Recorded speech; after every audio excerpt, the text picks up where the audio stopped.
Hola, muy buenas noches, ¿qué tal? Mi nombre es Cristian Beltrán. En el video de hoy vamos a analizar por qué los movimientos extremistas valga la redundancia, de extrema derecha se les dice ultraderecha y no simplemente derecha.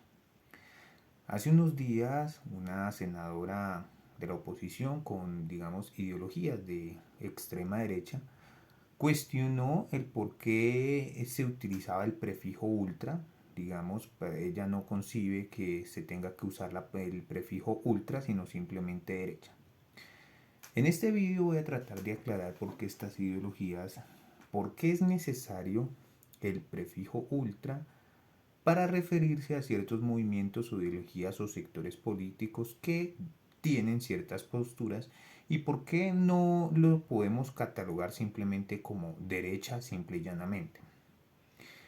La palabra ultra o el prefijo ultra, que obviamente pues en su significado literal quiere decir irse a lo más extremo, es necesario para empezar para diferenciarla de la derecha normal o de la derecha tradicional. ¿Por qué el prefijo ultra? Que era lo que cuestionaba la senadora María Fernanda Cabal. El prefijo ultra es necesario o denota para poder entender en qué espectro político está ubicado.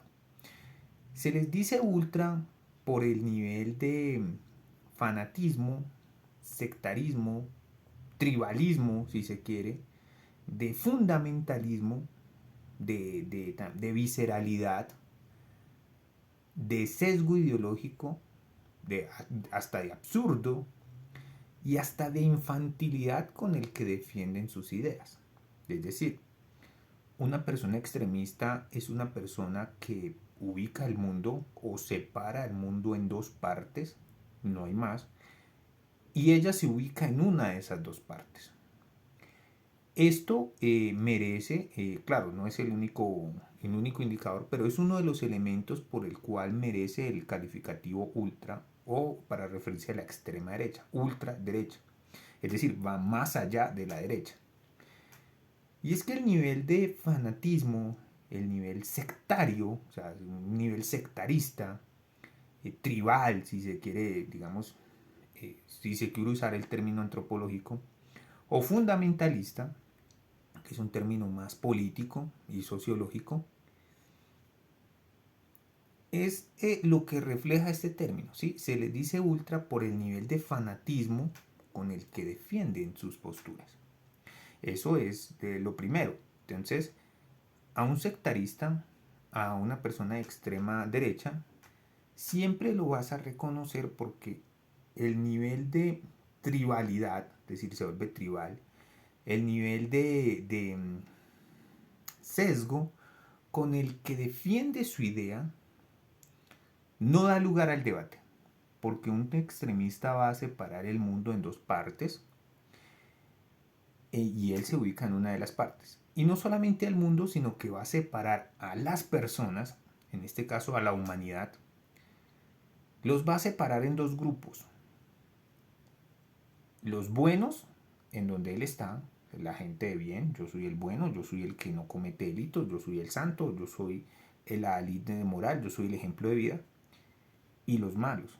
Entonces, todo el que no concuerde con él en su fanatismo, por antonomasia pertenece al otro grupo, al grupo de los malos.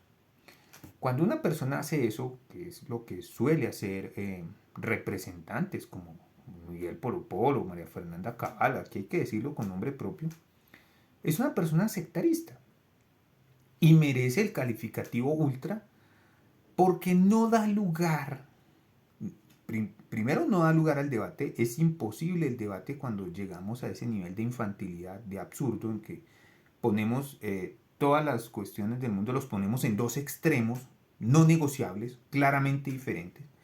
En esta idea religiosa del Nuevo Testamento, si no estás conmigo, estás contra mí, una especie de, más o menos como esa lógica. O como decía Carl Smith, un fascista, un nazi, la distinción amigo-enemigo. ¿No? Si no estás conmigo, eres enemigo. Los que hayan leído a Carl Smith, pues entenderán de qué estoy hablando.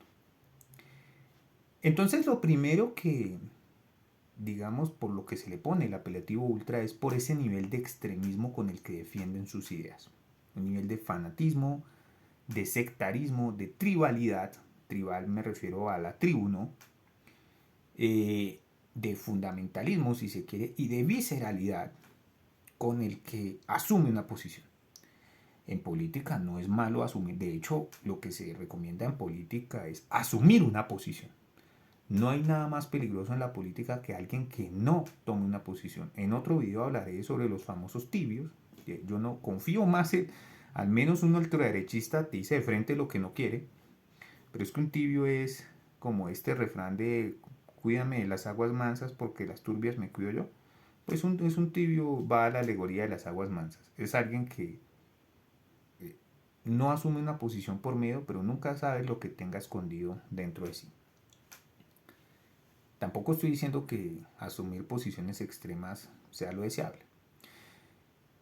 A lo que voy es que el prefijo ultra denota este conjunto de personas, movimientos, de ideas que asumen una posición de manera sectaria, de manera extremista, que dividen al mundo en dos partes y dividen a la humanidad en dos partes, en donde ellos son los buenos, son los dueños de la moral, son los que no pecan, son los santos, son los que no cometen delitos, los que no cometen pecados, y el resto son los malos, son los delincuentes. No es de extrañar que se asuma el término gente de bien, es que nosotros somos los buenos, o que se asuma el término, digamos, como nosotros somos los puros y los demás son los pecadores. Sí, porque en la religión también se dio este movimiento extremista. Y a un extremista lo vas a identificar, primero por la forma en que asume su posición, no da lugar al debate. Segundo, porque divide a las personas en dos partes, los buenos donde él se encuentra y los malos donde está todo el que no lo apoye, los demás, ¿sí? Tercero, porque las ideas las va a poner siempre en dos extremos innegociables. Es decir, un extremista, en ese mismo sectarismo, lo reduce todo al nivel más simple.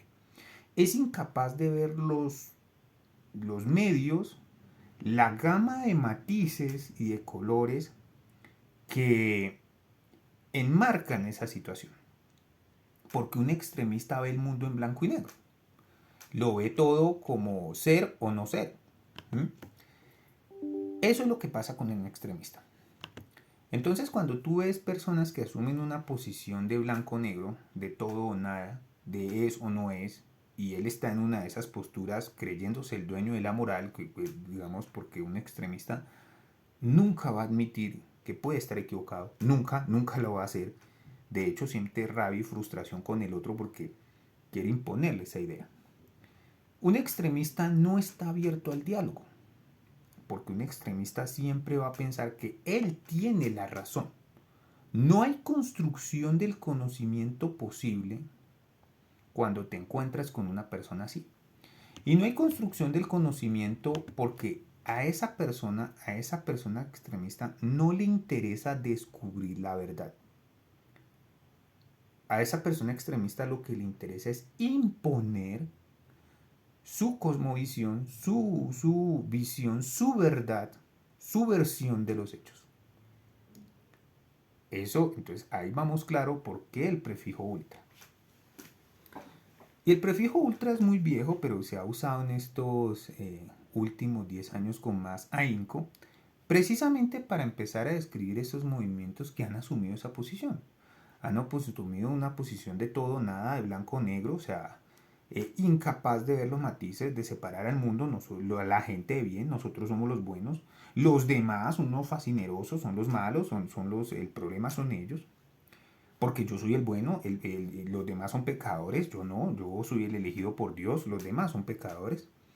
Eso es un extremista. Y en el caso de la extrema derecha, pues es así.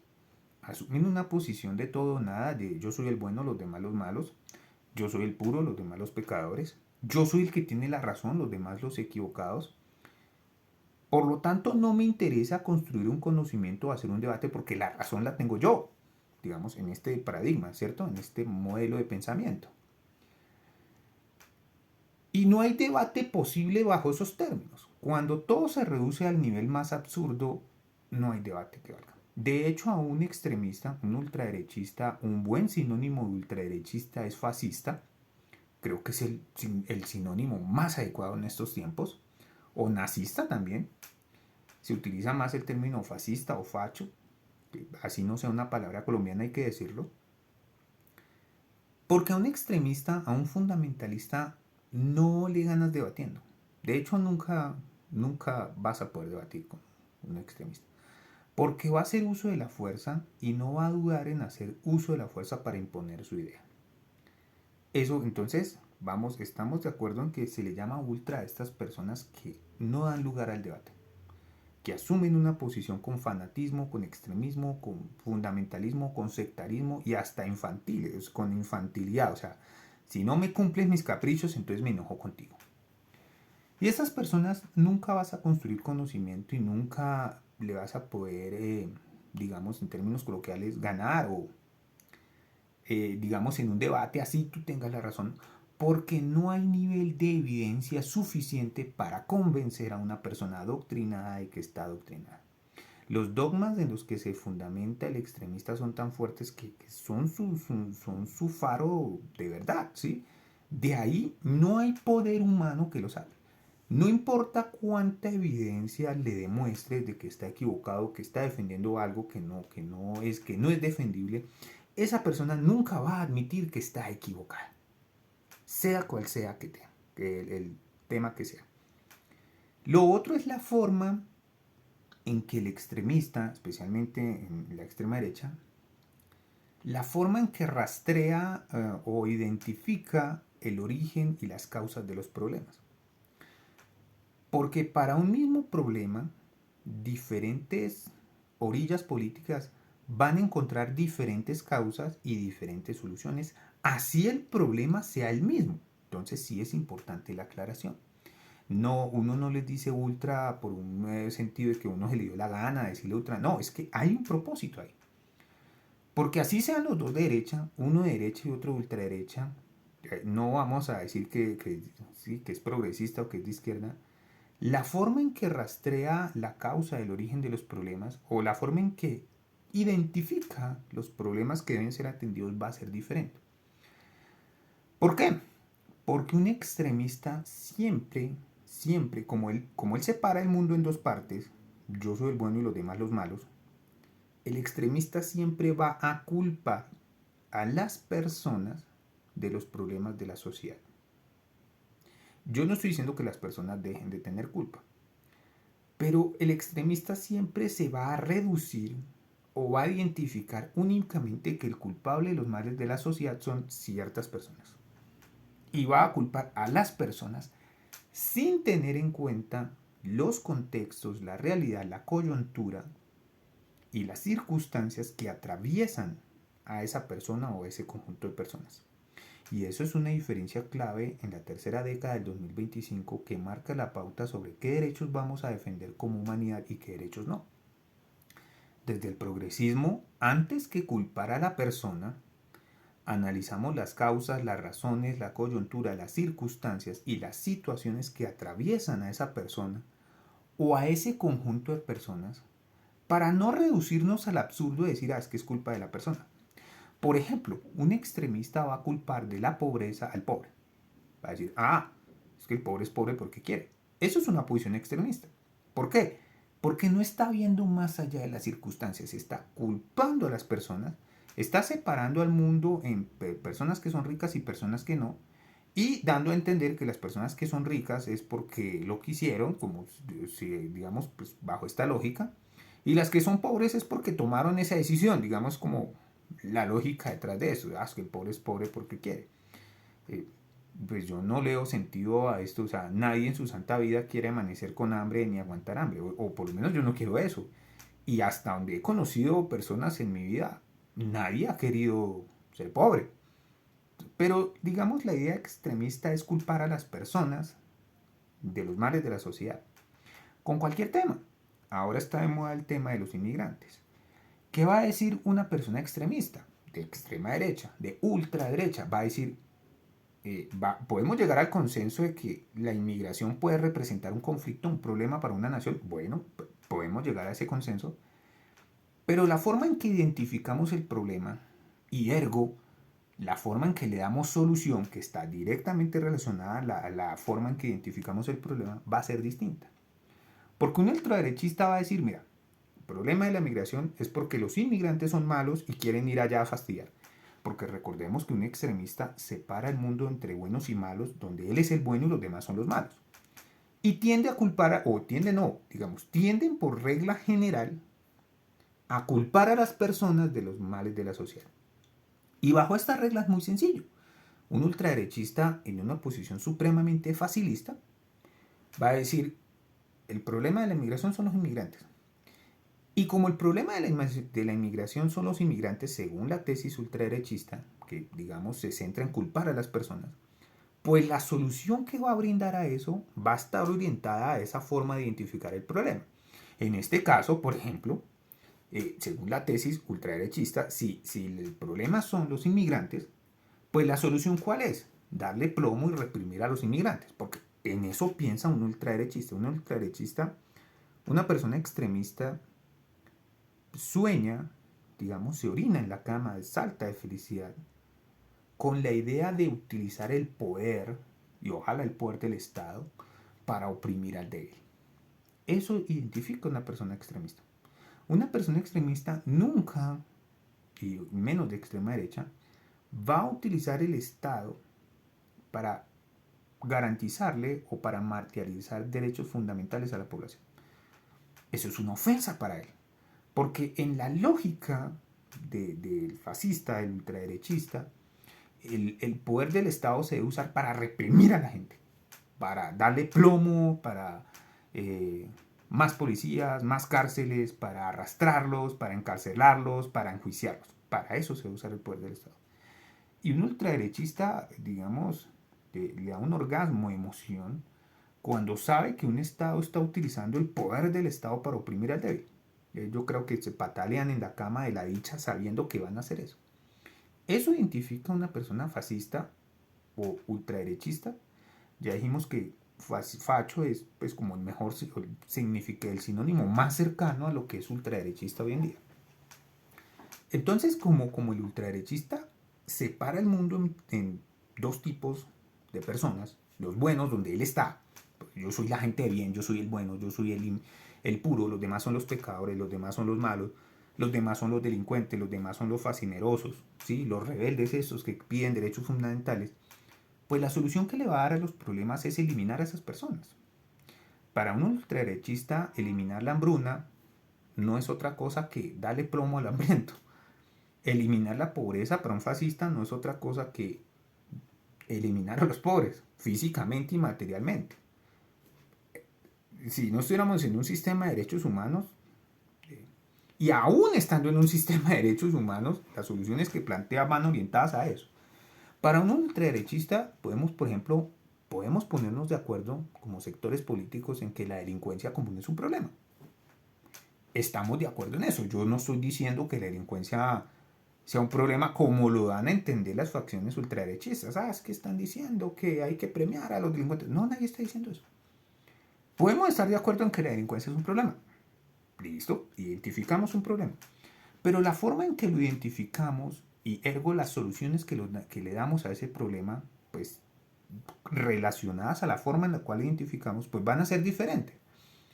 Porque un extremista, alguien de extrema derecha, va a decir, es que el problema, como el problema es la delincuencia, el problema no es la delincuencia, el problema es el delincuente. Porque el delincuente es malo y es un tipo que tiene maldad y entonces es la persona la que es el problema. ¿Y cuál va a ser la solución que le plantee a alguien que identifique el problema de esa forma? Pues eliminar a ese delincuente, darle plomo. No en vano en Colombia surgieron, en la época del señor Álvaro Uribe Vélez, grupos urbanos, grupos paramilitares urbanos llamados la famosa limpieza social, que no eran más que sicarios disfrazados con ganas de matar, con la excusa de que había que hacer más segura la sociedad y, digamos, darle una lección a los delincuentes. Hubo una matanza de delincuentes por toda Bogotá y no se acabó la delincuencia. Y en Medellín también surgió este efecto de las famosas, de hecho creo que esto vino importado de Medellín hacia Bogotá, esta de la famosa limpieza social. No se ha calculado el número de muertos por ese fenómeno, pero fue un fenómeno paramilitar a nivel urbano. ¿Y se redujo la delincuencia? No, de hecho se aumentó. ¿Por qué? Porque la forma en que un extremista, alguien de extrema derecha, le da solución o pretende, según sus tesis, darle solución a los problemas, realmente no atacan el problema. Atacan es la punta del iceberg de ese problema que es la persona. Pero el problema ahí, el fondo sigue vivo. Por eso ese método nunca iba a acabar la delincuencia. Al contrario, eran sicarios que con ansias de matar, pues aprovechaban este discurso de que había que limpiar la sociedad para matar prácticamente con total impunidad, con cierta inmunidad, porque en esto hubo hasta organismos del Estado. Y esto viene de las Convivir, que planteó por allá César Gaviria y que materializó señor Álvaro Uribe Vélez como gobernador de Antioquia. Entonces, eso caracteriza a un extremista. La forma en que identifica los problemas siempre va a ser dividiendo al mundo entre buenos y malos, y siempre va a ser culpando a las personas de los problemas, y no, nunca, nunca alguien un extremista, un fundamentalista de extrema derecha, nunca va a admitir que hay contextos, que hay coyunturas, que hay situaciones, que hay realidades que atraviesan a la sociedad y que permean la vida de esas personas, que muy posiblemente si no existieran esa persona nunca hubiera entrado en ese mundo. Tampoco estoy diciendo que todos los fenómenos malos, por ejemplo de delito en este caso, si vamos a hablar, se deban a las situaciones contextuales o coyunturales, ¿no? Habrá gente que sin estar inmiscuida en eso quiera ser delincuente, claro, pero la gran mayoría de las personas que se ven obligadas a estar en este mundo no lo hacen por voluntad propia. No lo hacen como dice alguien de extrema derecha, es que ellos son malos y yo soy el bueno. No. Entonces, eso diferencia a las posturas progresistas. Desde esta orilla, sí analizamos los contextos, las coyunturas, las realidades, las situaciones que influyen de manera, digamos, constriñen a esa persona y lo fuerzan en muchos sentidos a andar en ese mundo. Un ejemplo clásico es la prostitución. Yo que he estado en la rama de las ciencias sociales, soy estudiante de derecho, digamos, he estado en el mundo, en el campo, en la calle, pues entre las trabajadoras sexuales que uno tiene la oportunidad de conocer en esta carrera, no ha habido una sola que me diga es que a mí me gusta estar con muchos hombres porque yo soy así. De hecho, todas las que han contado su testimonio han dicho que se han visto forzadas, obligadas por situaciones a estar ahí. Lo mismo una gran mayoría de delincuentes. Y uno como pasante de derecho que atiende casos de estos lo vive. Y mucha gente que se dedica al delito lo hace porque sus familiares lo son, porque se vieron forzados y un largo etcétera de situaciones. Claro, habrá uno que otro que lo hará porque es malo y le gusta ser malo y lo hace así. Pero no es la regla general. De hecho, en mi experiencia es una minoría. Entonces, esto caracteriza a una persona extremista. Un extremista siempre va a culpar a las personas de los problemas. El pobre es pobre porque quiere, el delincuente es delincuente porque es malo, el inmigrante está ahí porque es que el inmigrante es malo y tiene ganas de joder en ese país, en lugar de analizar las circunstancias que lo llevaron a migrar de esa manera. Nadie que tenga la oportunidad de migrar legalmente o que tenga una calidad de vida digna en el país de origen va a preferir arriesgar su vida al mando de coyotes que son mercenarios contratados con riesgo de que lo desaparezcan para vender órganos, porque eso pasa, o con miedo de si eres mujer de que te violen un montón de veces para atravesar una frontera de manera ilegal. O sea, eso no lo hace, digamos, una persona con posibilidad de ir legalmente, no escogería ese camino. Entonces sí, antes de culpar a las personas, en la orilla progresista siempre hemos propuesto y defendido que uno debe analizar las circunstancias y las situaciones que atraviesan ese fenómeno.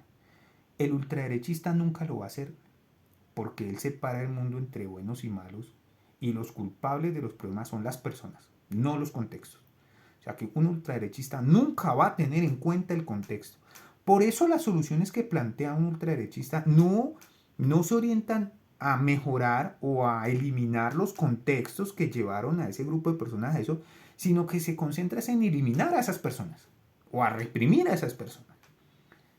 Eso es un ultraderechista, y sí es necesario el prefijo ultra porque lo diferencia del movimiento de derecha tradicional, que irónicamente, digamos, el movimiento de derecha tradicional sí analiza los contextos. Diferente es que él desde su realidad proponga una solución diferente frente al mismo contexto. Que eso puede pasar, por ejemplo, frente a la discusión del salario mínimo, el empresariado y el empleo en Colombia, alguien de derecha, no de ultraderecha, sino derecha simple, va a decir, mira, como yo defiendo los intereses míos del capital, pues yo creo que para generar más empleo tengo que pagar menos impuestos. Esta es una oposición de derecha, no es de extrema derecha, es de derecha. Porque no está culpando a las personas y no está poniendo al mundo en dos balanzas, en dos puntos, yo soy el bueno y ustedes son los malos. No, está haciendo una tesis sobre una situación. Está diciendo, mira, si yo pagara, esa es la tesis, ¿no?, que plantea la derecha, si yo pagara menos impuestos me podría quedar un dinero y puedo generar más empleo. Esa es como la tesis. Tesis que por cierto está desmentida porque ya en Colombia se probó por más de 30 años que así se le reduzcan los impuestos, pues si al empresario no se le da la gana de generar empleo, pues no. Cosa distinta es, por ejemplo, que alguien de izquierda le diga, no, prefiero que pague impuestos. Pero ahí la diferencia es sobre algo objetivo, no sobre las personas. Entonces, la identificación del problema no va a culpar a las personas.